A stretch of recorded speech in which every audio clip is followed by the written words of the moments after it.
За толимдлийн албанаас бэлтгэн хүргэдэг халуун сэдв одоо ярилцлагын цаг маань эхлэхэд бэлэн болоод байна. Энэ удаагийн зочноор академик хуульч Наран Гэрэл багш маань оролцож байна. Тэгэхээр өнөөдрийн одоо дугаартаа эрүүгийн хуулийн одоо шинжилсэн найруулга шинжилсэн эрүүгийн хууль батлагдлаа энэ асуудлаар одоо товчхон мэдээллийг ерөнхийдөө үзэгчдэд өгье гэж зорж байгаамаа. За тэгэхээр шинэ хууль одоо цаазаар авах ялыг нь бүр халцглаа.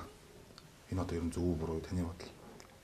Өнөөдөр Монгол улсад эрүүл хүний ухаанд багтмааргүй ноцтой аимшигтай тэр үтгийл одоо бүр гал голомтоор нь хүйс тэмцэрсэн юм хэрэгүүд гарч ирж байна. Уг нь ялын нэг зорилго бол ерөөсөө сээрлүүлэх. Одоо өөрөөр хэлбэл нийгмийн одоо тогтворгүй хэсэгт дохио санамж одоо өгөх. Тэгээд өөрөөр хэлбэл нийгмийн шудраг хэсэг тогтооход ингэ чиглэгддэг. Тэгэхээр өнөөдөр цаазаар авах ял байх үедээ бол маш олон хүний аимшигтай муухай хорон санаа аюултай одоо хийх гэжсэн юм нь бол тогтоом барьж ирсэн. Одоо л Монгол улс бол тэмэг болчихлоо шүү дээ. За тэгэхээр одоо шинжилсэн одоо эрүүгийн хуульд маань одоо шинээр одоо ял идүүлэх одоо журам орсон гэх юм уу да. Одоо жишээ нь гэрийн хорой гэдэг ял одоо бий болсон. Энэ одоо ер нь цаашдаа одоо хэрэглэж явахд энэ хэрэг боломжтой байдаг юм бол. Манай Монгол улс бол өргөн удам нутаг дэвсгэртэй, хүн ам цөөнтэй. Одоо жишээлбэл нэг Монголын одоо аслагдсан Баруун аймгийн нэг суманд нэг иргэн энэ ялыг одоо ногоод сумд айдлах бол тэр хүн гэрээсээ гарахгүйгээр тэр ялын хугацаанд байж ийн гэдгийг яаж хянах юм? Тэрийг хянах өнөөдөр Монголын энэ хүнд болсон эдийн засагт тэр орчин үеийн шинжлэх ухааны техникийн одоо хэрэгслүүд тэнд хяналт тавих одоо тэр орчин үеийн одоо тоног төхөөрөмжүүд тэнд ажиллах одоо хүн хүч энэ байгаа. Тэгэхээр энэ ял бол ер нь явж улс төрчид баячууд одоо зориулсан нэг зөвхөн нэг Улаанбаатар хотын төвийн тойрог дээр л одоо хэрэглэгдэж болох ял болов гэж л ерөөс ийм л одоо байдалтай болсон биш. За тэгэхээр эрүүгийн хуульд одоо хуулийн этгээд их субъект болгочихлоо. Энэ юу зөв үү?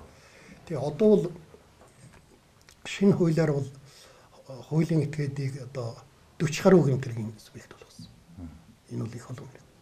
Тэгээд 3 төрлийн одоо ял онод бол торгон, эрхийн хасна, тэгээд үйл ажиллагааг нь одоо үндсэнд нь одоо хүчингүү тампууруулах ийм л одоо. Уг нь одоогийн манай захиргааны хууль тогтоомжинд бол энэ одоо хуулийн этгээдэд торгох зэрэг ял оногдуулдаг, тусгай зөвшөөрлийн хүчингүү болгодог ийм журам байгаа шүү дээ. Тэгэхээр ингэж маш их олон хэрэгүүдэд одоо энэ хуулийн этгээд субъект болох явдал бол эцсийн дүндээ өнөө шудраг өрсөлдөөнийг шудраг биш. Бие биеэ матаал одоо юу гэдэг нэг томоохон ресторан гэхэд тэнд бол одоо ерөөсө муу одоо чанар муутай ийм түүхий дээр хоолунд хийж байна, машиглаар хийж байна. Энийг шалгаач яагаад үйл ажиллагааны зогсоогоо ингээд бие биенээ матдаг. Эцсийн дүндээ өнөөдөр 90 гаруй хувийн хөвшил дээр тогтсон манай одоо энэ эдийн засгийг дампууруулж болзошгүй их өсөлтөй ийм хууль тогтоох ажиллагаа болсон. Миний бодож байгаагаар бол уг нь энэ хуулийн этгээдийг зөвхөн нэг байгаль орчны эсрэг зарим төрлийн гэмтрэг дээр л нэг субъектийн болгоо тэгээд харзнаж үзэх байсан. Тэгэхээр нэгсэнд одоо өрсөлдөгч байгууллагуудыгаа одоо хуулиар одоо хуулийн хүрээнд цорхон ашиглаж нэгэсэнд бол дарамтлаа. Тийм төсөл байдлыг бүрдүүлж байна. За тэгэхээр одоо яг одоогийн мэлээр хэрэглэж байгаа хуучин одоо эрүүгийн хууль гэх юм да. Үйлдэл хэрэгээ илчлэх одоо хохирогчтой эвлэрсэн тохиолдолд одоо цөөн тооны хэрэгүүдийг тодорхой тооны хэрэгүүдийг одоо чөлөөлдөг байсан. Нэгсэн эрүүгийн хуулиас чөлөөлдөг байсан. Шинэ хуулиар одоо энэ зүйл заалтыг хүчингүү болгочлоо гинэ. Энэ нь одоо ям хэр одоо хор хуршигтай үйлдэл болчихоо. Тэгэхээр энэ шинэ эрүүгийн хууль бол шинжлэх ухааны үндэслэх муутай болсон. Хууль гэдэг бол ялангуяа эрүүгийн хууль шиг ийм нарийн хууль бол өөрөө дэлхийн нийтийн хүлээн зөвшөөрөгдсөн хууль зүйн нэр томьёо тодорхойлолтын дээр суурилдаг. Эрүүгийн хариуцлага ял гэсэн ийм хоёр тусдаа ойлголт байдаг. Энийг нэгтгэсэн. Эрүүгийн хариуцлага гэж юу хэлэх вөхөр тэр гэмт хэрэг илрээгүй байлаа ч гэсэн тэр гэмтгийг одоо мөрдөн шалгах юм ирэх бол төр түүний тусгай байгууллагад үсэж байна. За тэгээд дараа нь өнөө ижлэгдээд ирэхээр зэрэг өнөө хэргийг чинь шалгана.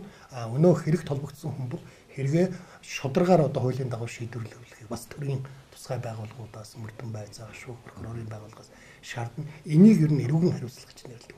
Энэ эрүүгийн хариуцлага хүлээх хугацаанд хүний өнөө цагдан хорих, албадан саадуулах, эрхийн хязгаарлах бүх хязгаарлалтууд чинь хийгдээд байна шүү дээ. Гэтэл одоогийн хуулиар бол хэрвээ хохирогчтой эвлэрч гисэн эсвэл гэмт хэрэгээ одоо өөрөө сайн дураараа илчлээд ирсэн байхад бол эрүүгийн хариуцлагаас чөлөөлдөг байсан нь сая шинэ хуулиар бол эрүүгийн хариуцлагаас одоо энийг хүчинг болгочихж байгаа.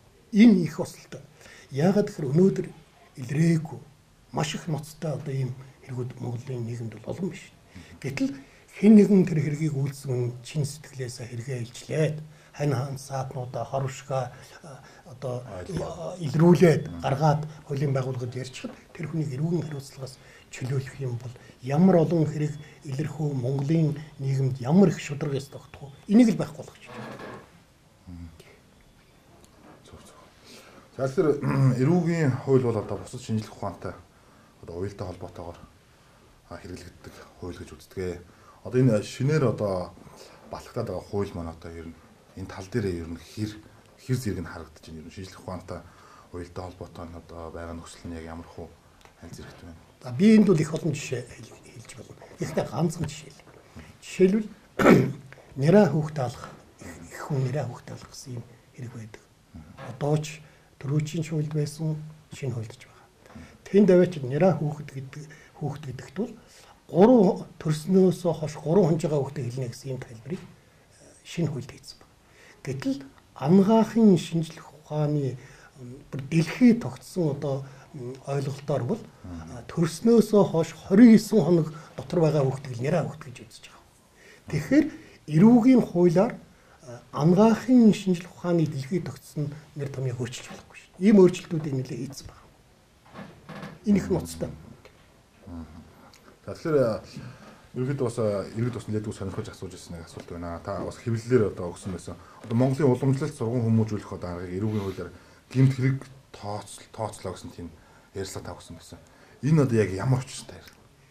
Энэ монголчууд бүр эрт дээр үеэс шүү дээ. Үр хөөхтэй бол их тансаглуулдаггүй, эрхлүүлдэггүй. Тэгээ ялангуяа одоо буруу үйл хийсэн хүүхдүүдэд бол тохирсон шийтгэлийг одоо хүлээлгдэг байсан байхгүй.